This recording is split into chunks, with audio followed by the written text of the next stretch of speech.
Hi folks, I'm Omer. I'm an embedded systems engineer at Erlang Solutions. And thanks for the lovely intro. That's pretty much what I was going to say for my intro slide.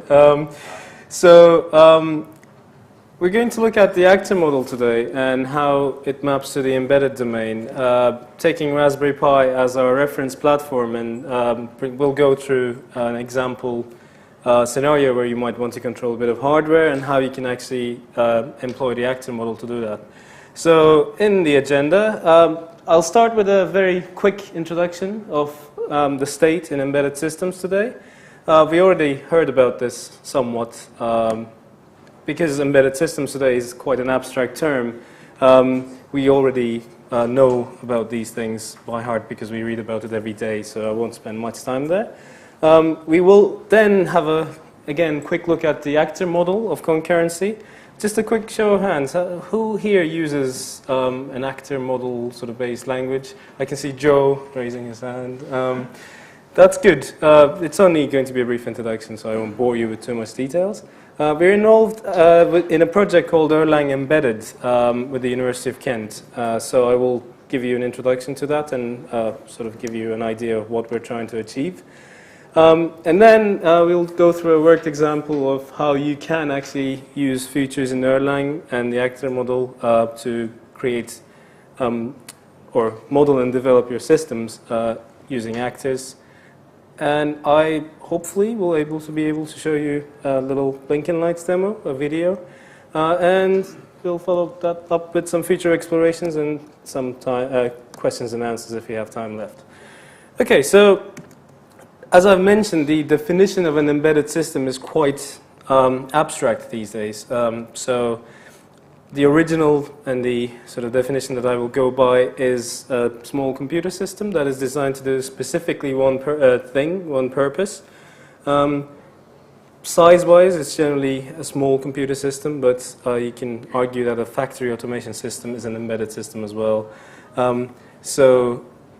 And were mobile phones, when it first started out, were, I guess, truly embedded devices, but now you can draw stuff on them or watch cat movies and stuff, so it's not really a specific embedded system anymore.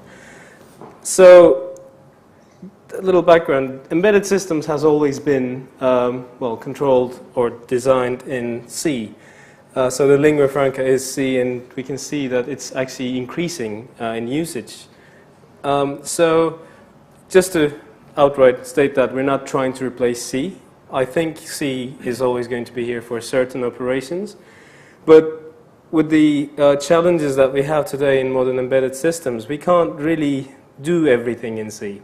So there are certain operations like raw socket programming or managing concurrency, etc. that is not really fun to do in C.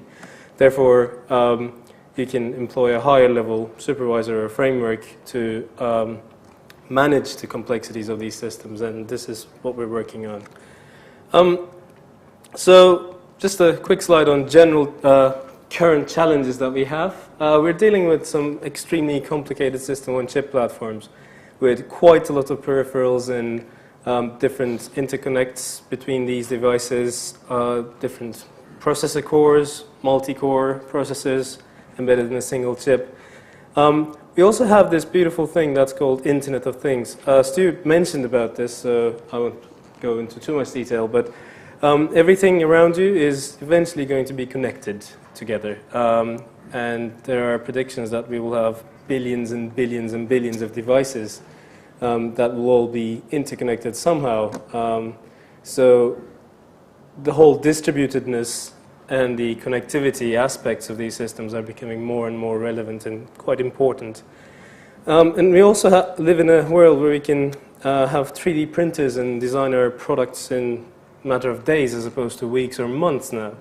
So we need to be able to do quick iterations or quick prototypes of our ideas.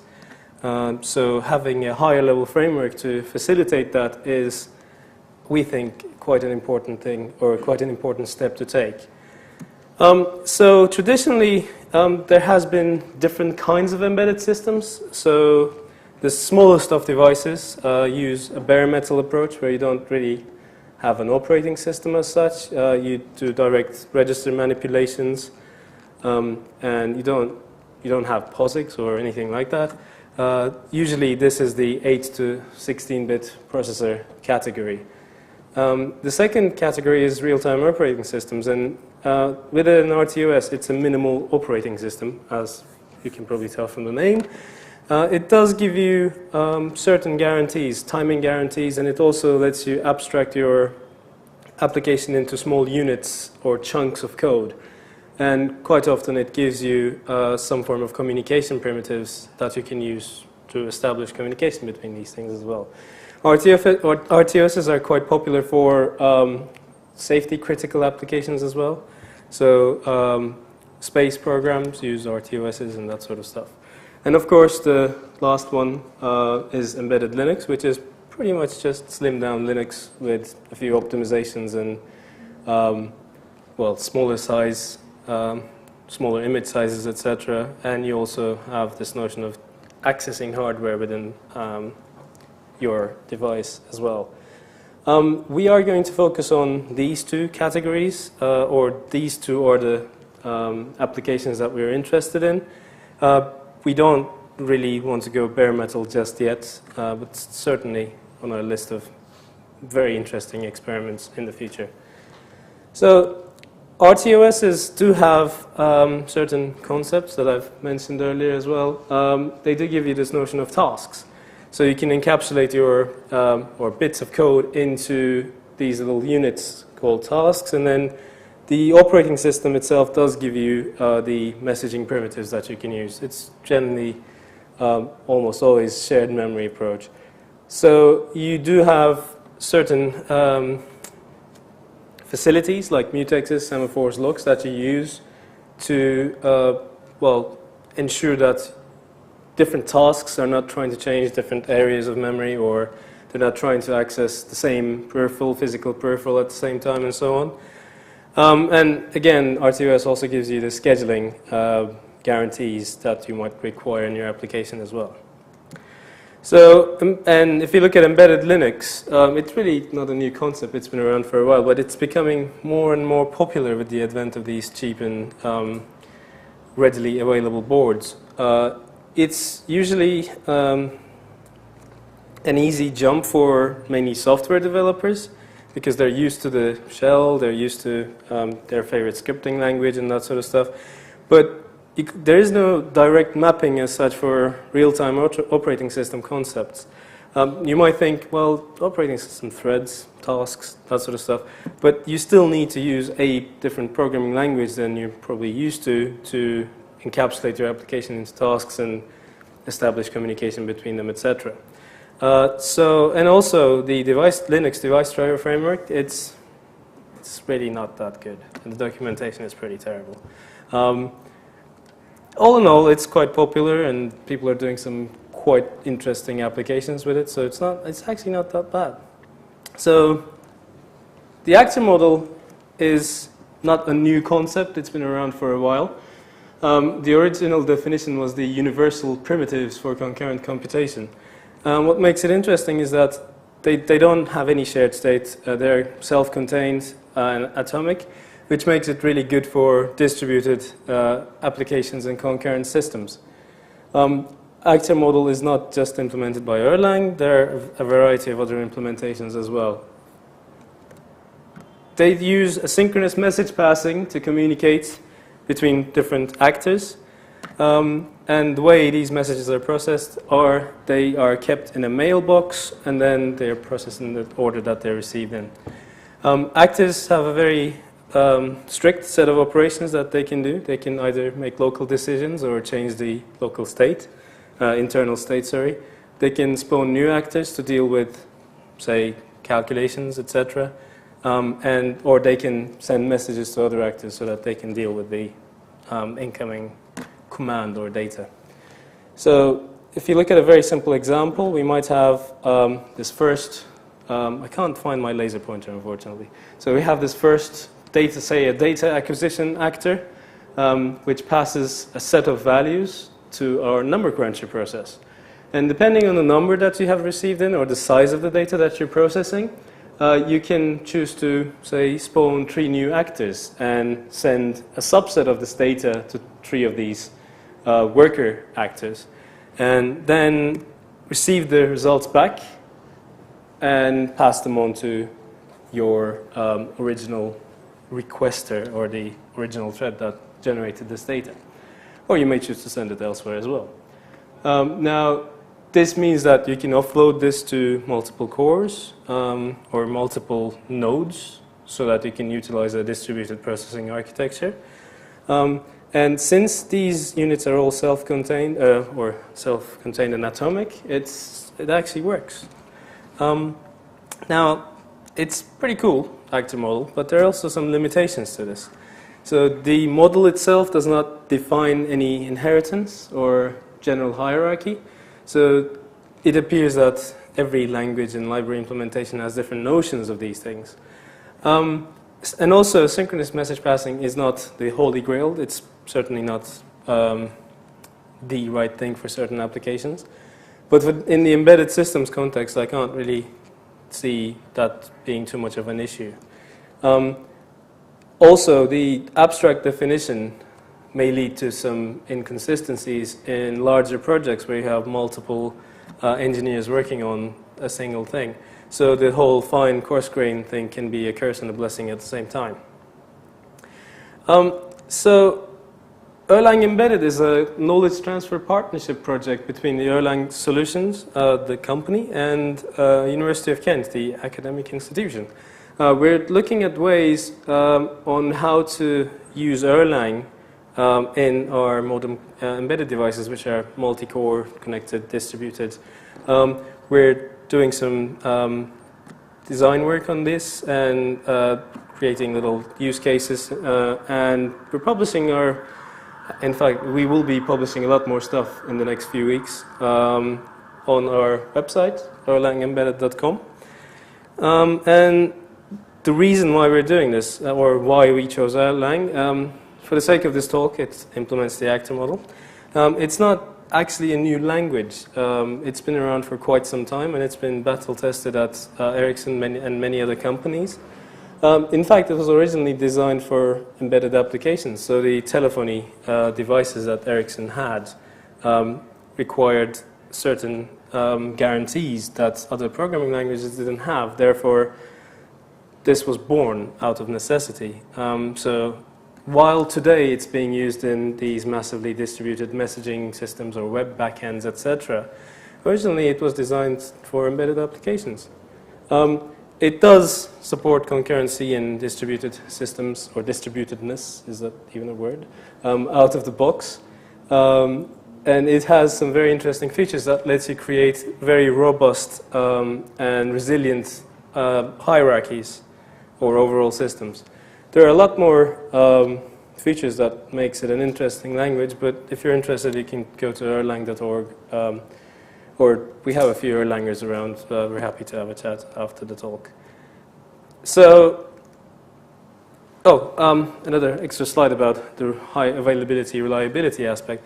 This is probably the single most important thing in embedded systems, because if you consider that you might actually kill someone if your embedded systems, misbehaves. You say you have a robot with some sharp attachments, and if it goes out of control, some strange things and very horrible things can happen, blood and gore, and so you do need to have resiliency and error recovery and supervision mechanisms in place.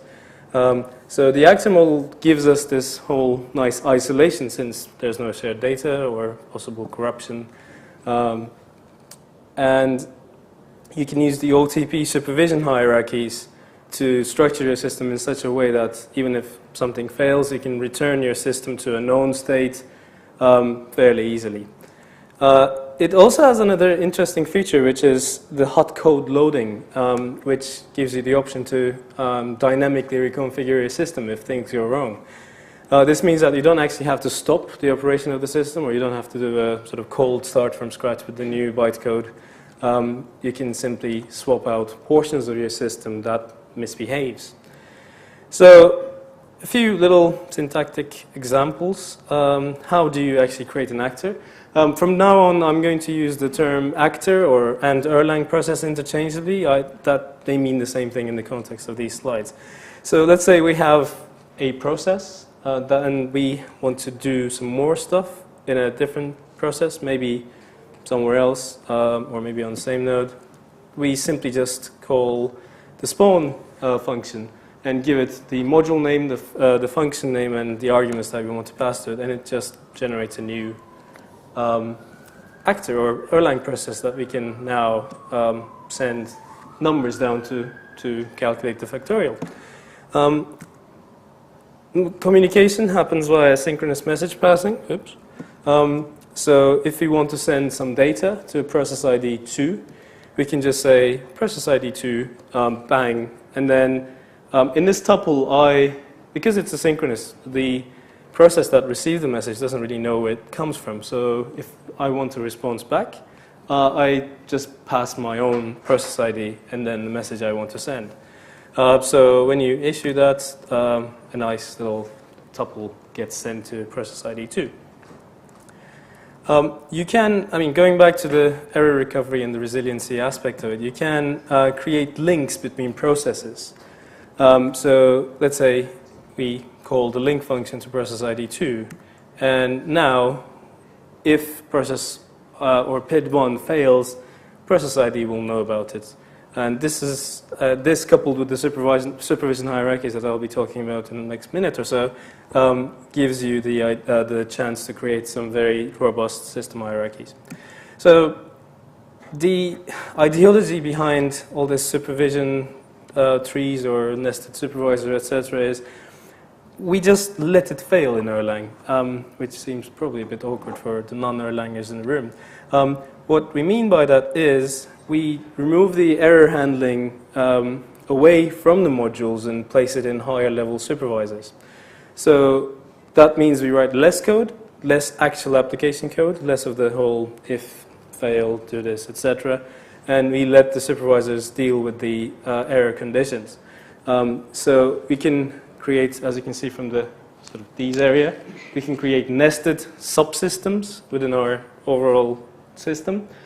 And in case it fails, we can have different strategies to return our system to a known state. So going back to the linking of processes together, let's say we have 3 processes that are all linked together, and PID A has a problem. And when that happens, process ID B or PID B will receive this message, which will in turn cause it to generate an error condition as well. And this will propagate through the entire chain until it's handled by a supervisor or simply crash if you don't have any supervision in place.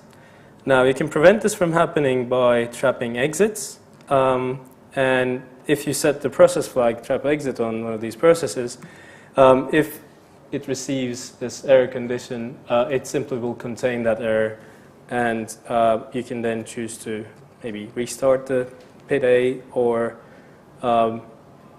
maybe execute some more steps to, again, return your system to a known state, etc. Going back to the C and the importance of interfacing with C, etc., Erlang does have features that will let you let your system communicate with external C bits of code. So in this case, you might have some hardware drivers that talks to some real hardware peripherals, etc. And you can use NIFs, native implemented functions, or ports to interface that bit of C code to your Erlang application. So with all these, as I say, there are a couple of more features that are highly relevant, but I'm running out of time, so I'm just going to skip it.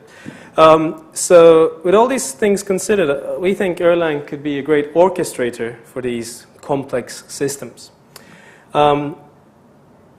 Again, we have these devices that are quite capable of running the Erlang VM and an underlying operating system to support it and so on. And the challenges that we have, the whole distributedness and the connectivity aspect, etc., those things are much easier to handle in a higher level environment or a higher level framework like Erlang than in row C. So what I'm trying to say is we can afford to lose some CPU cycles for sanity and not losing much hair, etc.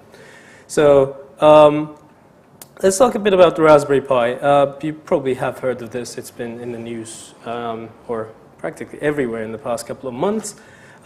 It's a 700 megahertz ARM11 processor, which is it runs Linux, and now we can overclock it up to gigahertz, I think. This is an old slide. It now comes with 512 megabytes of RAM. It has Ethernet, USB, and all sorts of other peripherals, interfaces that you can use to connect other devices to your system as well.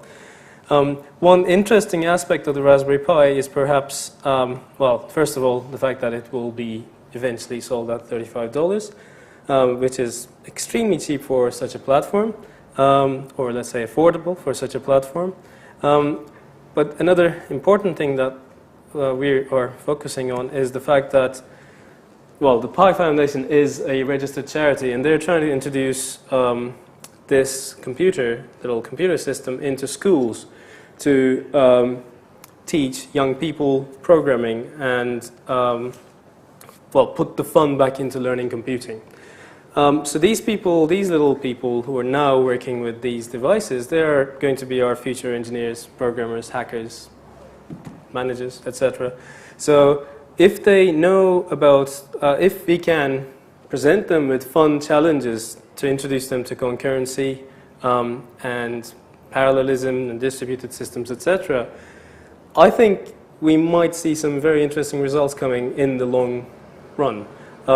So to support this experiment, one of the main reasons we have chosen Raspberry Pi as our educational platform is, simply because of its availability, popularity, etc., but the fact that we actually want to get this material into the curriculum taught at schools, which would be quite interesting. Little people programming Erlang or concurrent programs, that's an interesting proposal. We will keep you posted on it on our website. So what I'm really interested in the Pi is not the fact that it's a small, cheap computer system, but the fact that they actually broke out all these embedded peripherals on a little pin header that you can put little cables into. And it's great because realistically speaking, running a visual sort of desktop environment on it, it really doesn't make much sense because we have laptops and other computers that can do that. But if we can actually get people interested in getting their hands dirty with hardware or actual physical wires and little breadboards and stuff like that, it's a more interesting and more rewarding experience because the fact that you make a little light-emitting diode blink is much more satisfying than seeing "Hello World." I mean, I don't know. Maybe it's just me. I really like blinking lights. So that sounds wrong. So yeah, I think they made a sort of great. I don't know if this was intentional or just accidental, but the fact that they included or they broke out all these pins to a pin header that's accessible for you to experiment with it's probably the single greatest thing on the Raspberry Pi board itself. So how do you actually access these peripherals, though, in Linux? They're all memory mapped. So, and there's a datasheet on the Raspberry Pi website that you can get, which actually tells you which regions of memory correspond to which peripherals. So there are two methods you can use. The first one is just mapping the memory directly and do some, registered twiddling voodoo. Now, this is fast, but at the same time, it's potentially dangerous because if you do some dodgy pointer arithmetic or if things go wrong, you can potentially kill your board because, again, we're dealing with a complex system on chip device that has some registers that control the power aspects, etc., on board, which, if written wrong values to, might destroy your board. But that's okay. I mean, it's $35 after all, right? This is the fun side of it. This is a system that you can, you wouldn't feel too bad to destroy. I know that sounds horrible, but it encourages learning by experimenting since I mean, I know people say that, oh, you have to wait weeks and weeks and weeks, but it's getting better. Now I think just in the UK plant, they're producing 2,000 units a day. So there will be a point where we will be able to just order a Raspberry Pi for next day delivery. And if you're lucky, it actually happens. I did manage to grab quite a few Pis for next day delivery. But I just keep a stock of them just in case. So yeah, this is the dangerous sort of way of accessing these. The other, or the slightly safer method is using the kernel abstractions or kernel modules that virtually present files that you can read or write, read from or write to. This is a bit slower, but you know it's a bit safer as well. So it's a trade-off. And I actually thought it would be fun to see some Erlang code controlling some LEDs or GPIO pins. So in order to use a pin, a GPIO, general purpose input-output pin, you need to first of all initialize it. Initializing means you set the direction to it, and you actually specify which pin you want to use as well. And then there are two operations, or three operations rather, you can do with it. You can read from it, you can write to it, and when you're done, you can release it so that other bits of your system can access it and do other things with it as well. So the GPIO abstraction, or the kernel module for GPIO, presents you devices in /sys/class/GPIO, I think. Yeah. So what we're doing, this is pure Erlang, there's no C code or anything like that. We're just opening the export file under sys/class/GPIO, and we just write which pin that we want to export. And then we close the file descriptor for it. The next thing we do is set the direction for it. So once we export a pin, it will create a pseudo folder or a virtual folder under the sys/class/GPIO. So let's say we exported pin 17. That path will be sys/class/GPIO, GPIO 17 direction. And depending on, I could have just passed strings to that function, but I just wanted to write less. So that's just a bit of a case statement to convert an atom into a string. And we can either set it as an input or an output. And then we close the file descriptor for it because we don't need it. And finally, we open the file descriptor for the value pseudo file, which we will then be able to write to or read from. So that will be sys/class/GPIO, GPIO 17, if you were using pin 17, value. And this function just returns that file descriptor so that you can pass it to other functions or other actors so that they can utilize the pin. And the write operation is fairly straightforward. We take that file descriptor, rewind to the beginning of the file, the virtual file, and then we just write whichever value we receive, 1 or 0. Read is again fairly simple. It reads the file descriptor, just a 1 byte from the file descriptor, and returns it. And finally, when we're done with the pin, we release it by opening the unexport. We exported it, and now we're unexporting it, and then just closing the file descriptor after that. So all Erlang, not very many lines of code, and this is obviously the lowest layer of your hardware library. In this example, this is a video, hopefully it will work. So I wrote a very simple module called LED, which uses these functions, the file write, so it uses the GPIO functions to initialize the pin and then write values to it and so on. So what I did here is created an abstraction on top of the GPIO by simply doing another actor, which will let me interface with it from a sort of higher level. Now, let's see if this works. It does. So I'm going to start an Erlang shell. I sped this up, I can't type this fast. So I compiled the GPIO module, I compiled and loaded the LED module as well. Now I'm going to initialize 3 LEDs, and in a second they will pop up on the left over there. I'm just starting it and passing it a pin number, the actual pin that the LED is connected to. And then I can just send messages to it. So I just said, turn the first LED on, turn the second LED, well, syntax error, turn the second LED on, or the third LED, depending on how you count. And then, because these run independently, I can just have a blink loop controlling the second LED. Is it visible at all? Brilliant. So these all work independently, concurrently. In a traditional embedded system, in order to do something like this, you would have to implement timer interrupts and, well, multiple interrupts and multiple timers, perhaps. So this really gives us a very nice way of architecting our systems. Now, you may say, this is just an LED. You wrote a functional program to blink some LEDs.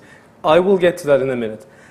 So a graphical representation of this is we simply have an actor, pin 17, or an Erlang process that controls the pin 17 directly, and then we just send messages to it. Fairly simple. The only problem is when multiple processes start sending messages to this, this may potentially become very dangerous. Because let's say this pin 17 was connected to a mechanical motor. Rapid turning on and off of that mechanical device, inductive device, can potentially destroy it. So when many things write to the same pin at the same time, many processes write to it at the same time, we might have some problems. But we can, again, using the sort of layered model that we've been talking about, we can abstract that one level up. So instead of directly accessing the hardware from all the processes rather, we can have a proxy. So this proxy will be responsible for making sure that we don't blow things up. So we can have predefined sequences that we may want to disallow, or we can choose to implement some hysteresis, or just a simple delay function so that we're not rapidly switching it on and off, etc. So now, these processes do not directly communicate with pin 17. They go through the proxy. This gives us also a supervision hierarchy that will let, say, another supervisor know that the pin might have failed or it's not responding and so on. So I guess you could argue that this replaces a lock in a traditional sense because it provides access control and mutual exclusion. But at the same time, you can implement much more than just that, basically. As I mentioned, you can implement some safety constraints into these actors as well. And again, you can use these actors as abstractions for creating a secure, or safe, rather, embedded system. So, talk a bit about fine-grained abstraction. When using fine-grained abstraction, your application becomes a lot simpler because simply for the fact that there's less code per module that you have to read and debug. So again, it leads to concise and shorter modules. Testing becomes easier because, well, again, the functionality of your simple modules are quite simple. And this is a potential sort of advantage depending on how you architect your system. You can probably increase code reuse as well. The only problem is, again, architecting fine-grained systems is quite difficult, and everyone's definition of fine-grained is different as well. So if you're working on this on your own, then it might be fine. You can be very happy with the sort of model that you have chosen or the level of abstraction that you have chosen. But when you get to interact with other designers or other engineers, that might become an issue. So we have been working on a layered sort of set of hardware modules in which we try to create a sort of platform-agnostic top layer, the component API and the peripheral API, and a platform-specific or device-specific lower layer hardware library or hardware drivers. This is quite an abstract slide, so that, as an example, I will use a temperature sensor. Again, this is a very simple, device. So you have the sensor API on top, which exposes the higher level functions of the temperature sensor, which might be, well, get temperature maybe, or calibrate sensor, etc. And then it communicates with the actual bus driver. In this example, this is an I2C interface, or this is a sensor that supports the I2C interface. The I2C interface is a well-defined protocol. It's quite simple, so we don't really need anything platform-specific with it. We can just have it as a universal module. And depending on which platform we use, we can choose to implement, say, a Linux kernel module and use sysfs, or we can just map registers and do fun stuff with them. Again, going back to the whole, why do we need to write this much code or go into functional modules and stuff like that for blinking LEDs? Well, it's not just blinking LEDs. So if you look at a reference system from Texas Instruments, this is a fairly standard system-on-chip device. As you can see, there are a lot of stuff on this that requires coordination, supervision, and yes, I mean, you have multiple I2C peripherals, different protocol stacks you have to implement, different pins probably you have to toggle, SD-RAM, flash, etc. So Erlang, or this level of abstraction, gives you a very nice foundation to create very nicely or solidly structured systems that are fault tolerant and actually easier to code as well. And at the end of the day, as I've mentioned, you might, or you probably will, use some C to interface with the actual hardware, but you can certainly use Erlang for the supervision or the orchestration of this sort of a system. Now, as I've mentioned, we are developing a set of hardware modules. Starting with the Raspberry Pi, we'll be releasing them fairly soon. And we also have done some experiments with some hardware projects. So the first one is a little board called Ponte. It's a bridge between the Raspberry Pi and the Arduino. So you can see the first prototype there with some horrible hacks and wires coming out, etc. This is the second version, or the second revision. There's a third revision coming out, which should probably fix, or hopefully, fingers crossed, fix all the errors. The idea behind this is very simple. The Pi is going to be a very ubiquitous platform. Well, Arduino is already a very ubiquitous platform. So and Arduino has this notion of shields, which extend the functionality of the base board by providing extra functionality. So this little adapter board establishes an electrical bridge between the Arduino shields and the Raspberry Pi. It deals with level translation, and the Pi doesn't have an analog to digital converter, so it has an analog to digital converter as well. So this will be released as open source hardware on our website when I finally prototype the final version, and I'm happy that it works. I don't want to release some non-working designs. Now, this is quite unfortunate because I ordered these quite some time ago, and they just arrived today. I didn't have the time to solder them. But if you're around tomorrow, I probably will do an all-nighter and solder a few of these, so find me. This is a very, very simple demo board that I developed for the Raspberry Pi because we will be running some workshops and some community events, and I needed something simple to demonstrate these concepts. And this board has a bunch of fairly standard embedded peripherals like an I2C port expander or an SPI analog to digital converter, a set of buttons, LEDs, and so on. So this pretty much gives you an interface, a very simple interface to all the hardware peripherals you have on board. Again, this will be released as open source hardware once I'm happy with the design.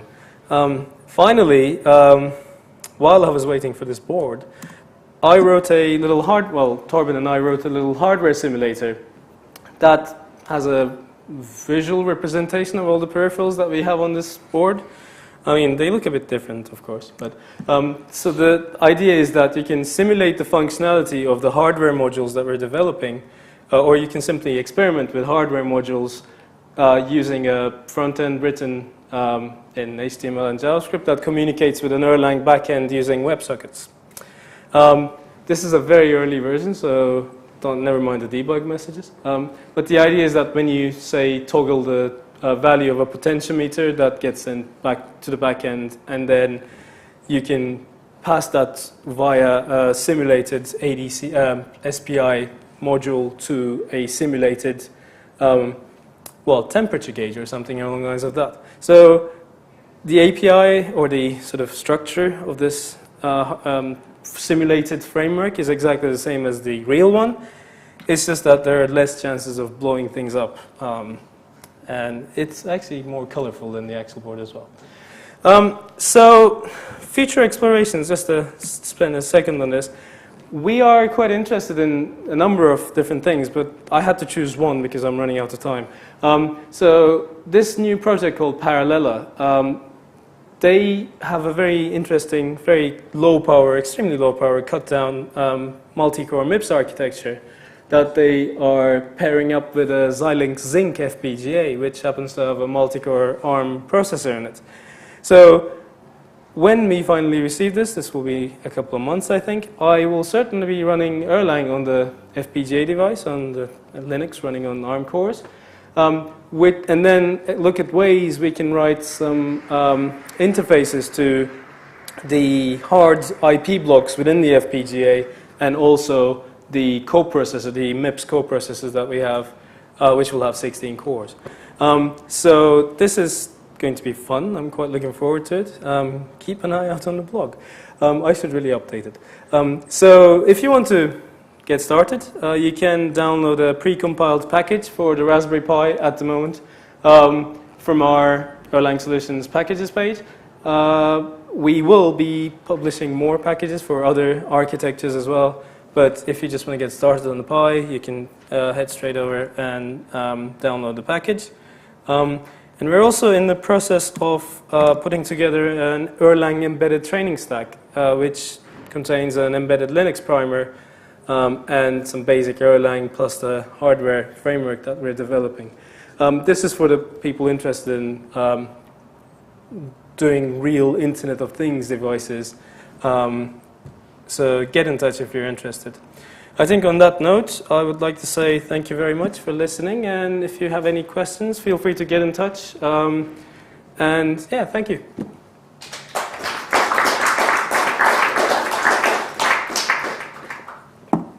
Hey. There's time for questions. Yes, I think there is. Is there? Yeah, oh yeah, plenty. Plenty? Plenty. Good. It's not entirely related to the talk, but how do you find children getting on with programming in Erlang? The only solid data that we have from that is an experiment done in Italy, I think, where they got some high school students, not technically children, I guess. I don't know how the classification happens, but none of these pupils have programmed anything before, and they get them to do some distributed chat applications using Erlang. Joe, do you know much about this? So the thing is, as this code says, things are concurrent in real world. They communicate using messages. So mapping that to a computer program using imperative languages or anything other than sort of concurrency models, etc., is actually more difficult than just thinking, oh, okay, so I am a process, my friend is a process, I have to send a message to him or her. So it's just a matter of mapping the notion of passing a message to syntax. So, I mean, we haven't run any classes with students just yet, but I think we will see that. Actually, I don't know. I think we might see some interesting stuff coming out. I'm confident that it won't be like trying to teach pointers to little children. So I tried that once at university. It just doesn't work. You should be able to draw your hardware, shouldn't you? I mean, if you had hardware that's doing FFTs or you make a data flow module of it and just describe it, and then yeah, you should. A library of chips, because I mean the chips are just like things. Well, definitely. I mean, in a sense, I'm from a. Just make the boards. I completely agree. I mean, I'm from a hardware background, so I'm used to sort of the black box model of developing, say, FPGA blocks and connecting up using the HCL, whatever. And I mean, obviously it's not the same thing, but I can see certain parallels between that logic design flow and this, because you can now abstract these things into, well, blocks. and then just, instead of using physical wires to connect them, you just use messages to communicate between them.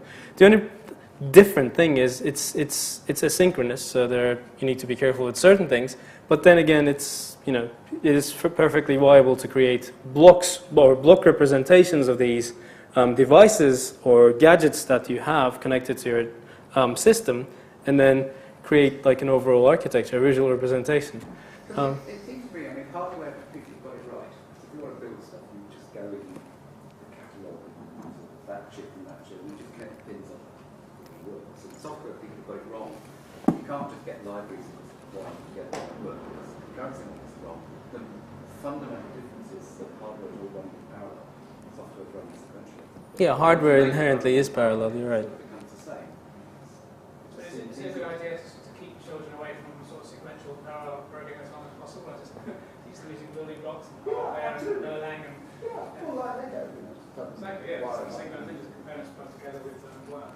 I mean, how do we build cars by buying, you buy a battery from somewhere with a gearbox and you just we construct things by placing them next to each other and connecting them up. We don't connect software, we don't construct software like that. We should construct software by getting components, placing them next to each other and wiring them up. Well, in the engineering, but we can.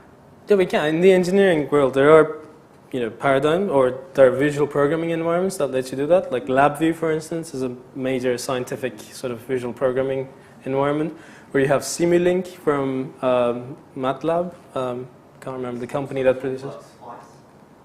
Well, Spice is a good example as well. It's a tad different to, say, LabVIEW or Simulink, but yeah, I mean, also LabVIEW people get it right, and you can actually map certain LabVIEW visual diagrams to FPGAs directly, and vice versa. You can map Simulink diagrams to hardware directly, etc. So, I mean, hardware, because of the inherent parallelism in the system, you can quite nicely abstract these away into little blocks at the end of the day. Is LabVIEW a similar programming model to Erlang? No, it's entirely different. I just mentioned it as an example to visual programming. So is there a kind of a LabVIEW or graphical style way of driving an Erlang program? Not that I'm aware of. Is there a visual sort of composer for Erlang? No, you can make somebody else make one. You can certainly make one. It's not too difficult. Just You guess the fun. You can see a graphical. if you're good at JavaScript. Yeah, make an HTML5 web scale app. You can see a visual representation or a graphical representation of your system using the debugging tools built into the sort of Erlang distribution. But that just shows you what how the processes are acting, etc. It doesn't let you, as far as I'm aware, it doesn't really let you modify it, etc. So yeah, you should write one. I think it will be a good project. So why do you think the actor model is more applicable than the data flow model? In a sense, you're implementing data flow using actors and message passing. Actor model is just a way of abstracting the complexities of hardware into, simpler sort of blocks or simpler bodies of code that you deal with. You can, let's say you have an image processing system, you have a camera, you have to apply some filters to it, etc., and you need to do something with the output. So you can certainly, implement it in a data flow-like model where you have different actors, one for image acquisition, one for filtering, one for more filtering, etc., and you can, configure it so that,